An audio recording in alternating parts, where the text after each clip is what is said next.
पेशावर। आपकी Tahreem? MS entomology Punjab university से। School का नाम? The Woodlands. माशाल्लाह, किस तरह शौक हुआ स्कूल बनाने में? सर असल में स्कूल मसला था कि यहाँ पर ये जो इलाका है हमारा अटारी राना भट्टी ये इसके साथ कनेक्ट होते हैं। यहाँ पे कोई भी ऐसा इंस्टीट्यूट या कोई भी ऐसा बेसिक इदारा नहीं है जहाँ पे बच्चों की तरबियत पे फोकस किया जाए, बच्चों को इतना बेहतरीन एनवायरनमेंट दिया जाए, जहाँ पे हमारे पास प्ले ग्राउंड्स नहीं है, यहाँ पे आउटडोर एक्टिविटीज़ तो बिल्कुल भी नहीं। यहाँ पे उस तरह के स्कूल्स हैं जो चंद कनाल या चंद मरले की बिल्डिंग में होते हैं, जहाँ पे सिर्फ क्लासरूम्स के अंदर ही बच्चा ब्लॉक होकर रह जाता है। हमारी कोशिश ये थी कि हम बच्चों को ओपन इन्वायरमेंट दें, हम बच्चों को फिज़िकल होने का टाइम दें, उसको ज़माने के साथ उसको सोशल कंपैटिबल होने का मौका मिले, ताकि बच्चा उठने बैठने में, बोलने चालने में उसकी जितनी भी बोल चाल है, उसकी तमीज़ है, वो खुद सीखे, खुद देखे, बेहतरीन को देखे और बेहतरीन बनने की कोशिश करे। बजाय ये कि हम जितने भी यहाँ पे स्कूल्स देखते हैं जहाँ पे सिवाय किताबों और कॉपियों के उनके पास कुछ भी नहीं होता। हाँ, वो सवालों के जवाब शायद बहुत अच्छे दे दें, लेकिन कल को जब वो दुनिया में निकलेंगे तो वो उतने कंपैटिबल नहीं होते जितने उस दुनिया के लोग कंपैटिबल थे, जो कि दुनिया को ज़्यादा, नेचर को ज़्यादा करीब से जानते थे, जो डरते नहीं थे, जिनको खेतों में जाते हुए डर नहीं था लगता कि कोई इंसेक्ट, कोई कीड़ा मकोड़ा हमें हार्म ना कर दे। तो हम बच्चों को अब वो बनाना चाह रहे हैं कि वो सोसाइटी के हिसाब से ख़ुद को मूव करना सिखा दें। जी माशाल्लाह मैडम, यहाँ पे काफ़ी स्कूलों के ब्रांड हैं जी। तो आप क्या समझते हैं कि आप उनसे बेहतर तालीम दे सकें? अच्छा, जिन ब्रांड्स की आप बात कर रहे हैं, कभी कभी वजह ये होती है कि वो ब्रांड किस वक्त में बन गया। वो ब्रांड्स जैसे अगर हम कुछ बड़े नाम जिनके जिक्र आप बिल्कुल आपके दिमाग में ब्रांड्स का नाम आएगा तो आएंगे, वो तब बन गए जब तालीम का जो अरूज था ना वो शुरू था। तो जब कोई चीज़ शुरू होती है, जैसे हम जब PTV नया नया आया था तो उसकी बड़ी बोल था, लोग सड़कें बंद हो जाती थी PTV देखने के लिए।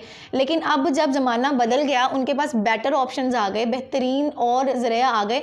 अब मेरा नहीं ख्याल कि 90% लोगों को PTV का स्लॉट भी पता हो कि वो किस स्लॉट पे आता है। बेहतरीन की जगह हमेशा रहती है। लोगों में अब इतना शाऊर है कि वो बेहतर और बेहतरीन में फ़र्क कर सकते हैं, और बुरा तो खैर अपेरेंटली नज़र आ जाता है। अगर हम इधर इर्द गिर्द के इंस्टीट्यूट्स को देखें जहाँ पर तालीम का बिल्कुल मयार अपनी तरफ से वो बेहतरीन देने की कोशिश करते हैं, लेकिन उनकी फ़ैकल्टी में जो मैक्सिमम जो टीचर्स होती हैं वो ग्रेजुएट होती हैं, ग्रेजुएशन भी उनकी प्राइवेट होती है घर से। जिन टीचर्स ने खुद एक्सपोजर नहीं किया, जो खुद लोगों से मिली नहीं, जिन्होंने खुद स्टूडेंट्स अपने डिफरेंट एरियाज़ के स्टूडेंट्स, डिफरेंट मेंटल कंपैटिबिलिटी के लोगों को वो मिली नहीं, जिन्हें वो उठी बैठी नहीं, वो बच्चों को दुनिया के मुख्तलिफ लोगों, मुख्तलिफ रवैयों, मुख्तलिफ ज़ावियों से किस तरह से आगाह कर सकती हैं। तो हमारा फोकस ये है कि हम उन टीचर्स को लाएँ, उस तरह के लोग अपॉइंट करें। मैं खुद अपने आप को उस तरह से बना सकूँ कि बच्चों के पेरेंट्स मुझे देखें तो उनका दिल करे कि अच्छा, हमारे बच्चों को इतना कॉन्फिडेंट, इतना खुद पे यकीन होना चाहिए कि बच्चा हमारा किसी से बात करते हुए हिचकिचाए ना, झिझके ना। ये हमारा मेन मोटिव है। तो आपके स्कूल का जो स्टाफ है जी, जो मिनिमम यानी कि एक ऐसी पोस्ट जहाँ पे जो टीचर होती हैं या जो भी फैकल्टी मेंबर होते हैं उनका डायरेक्ट स्टूडेंट्स के साथ कांटेक्ट नहीं होता। जैसे कि अगर हम छोटी सी, मैं पोस्ट का नाम ले लेती हूँ रिसेप्शनिस्ट, तो रिसेप्शनिस्ट का काम सिर्फ ये है कि उसने पेपर टाइपिंग, मतलब पेपर रीडिंग करनी है या डिलीवरी करनी है, इंक्वायरीज़ को डील करना है। हमने वो भी ग्रेजुएशन से कम नहीं रखी। तो इससे एक छोटी सी मिसाल आपको मिलती है कि हमारे पास जो बाकी टीचर्स हैं वो कैसे हैं। इस पूरे एरिया में फोनिक्स का नाम हर स्कूल इस्तेमाल करता है सिर्फ पेरेंट्स को मुतासिर करने के लिए। हम लोग खुद लाहौर से स्पेशल फोनिक्स एक्सपर्ट टीचर लेके आए जो दिखने में बहुत अच्छी पर्सनैलिटी के साथ हैं। क्यों? बच्चा अपने टीचर से सीखता है। आपने गौर किया होगा कि स्कूल में टीचर ने फ़र्ज़ करें A लिख के दिया है बच्चे को होमवर्क में, और घर में माँ काम करवा रही है, और माँ कहती है कि हमने A का थोड़ा बेटा इस तरह कर लो। बच्चा माँ की बात भी नहीं मानेगा कि हमारे टीचर ने इस तरह किया। इससे हमें पता चलता है कि टीचर किस कदर इफेक्टिव रोल प्ले करते हैं बच्चों की ज़िंदगी में। तो हमारे लिए टीचर एग्जैक्टली जो स्टेटमेंट लिखी जाती है ना, टीचर रोल मॉडल्स होते हैं। तो मैं ऐसे टीचर्स रख रही हूँ जो ऑफिस में आएँ तो उनके चल के आने का अंदाज़ ही मुझे मुतासिर कर दे कि अच्छा, ये किसी पढ़ी लिखी जगह से कुछ पढ़ लिख के आए हैं, बजाय ये कि वो मुझे इंटरव्यू दें तो उनको पूरी की पूरी बुक ज़ुबानी याद हो। I think there is huge difference between having knowledge and the way of delivering. तो हम वे ऑफ कम्युनिकेशन पे टीचर्स को फोकस कर रहे हैं।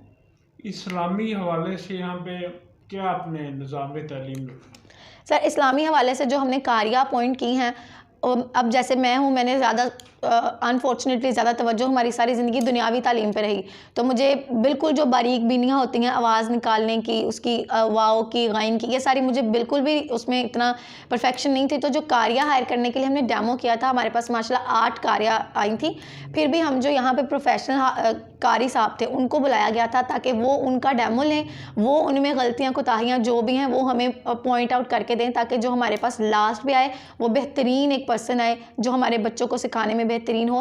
प्ले ग्रुप से लेके 8th क्लास तक कुरान पाक की तालीम लाजमी है। हर बच्चा रोज़ाना आधे घंटे के लिए, हर क्लास का हर बच्चा रोज़ाना आधे घंटे के लिए कुरान पाक की तालीम हासिल करेगा। पहले पारे से लेकर 30वें पारे तक वो अकॉर्डिंगली चलेंगे उनकी क्लास और उनके कैलिबर के हिसाब से। आपका ये स्कूल कितने रकबे पे मुहित है?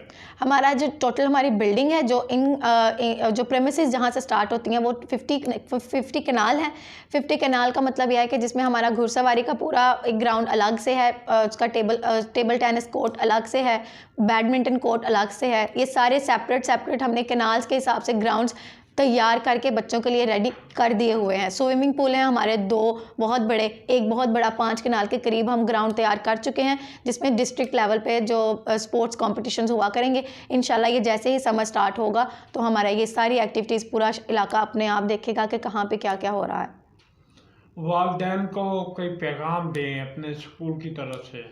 मैं अपने स्कूल की तरफ से नहीं, मैं एक एजुकेटेड पर्सन होने की तरफ से, जिसने दुनिया को शायद बाकी लोगों के नज़रिए से अलग हट के देखा, मैं सिर्फ उनको यही मैसेज दूंगी कि जब आप अपने बच्चे को कहीं भेजने का फ़ैसला करें, कोई भी स्कूल चूज़ करें, तो वहाँ पे ये ज़रूर देख लें कि वहाँ पे इन्वायरमेंट कैसा है, क्या हमारे बच्चे किस तरह के बच्चों के साथ बैठ के पढ़ेंगे।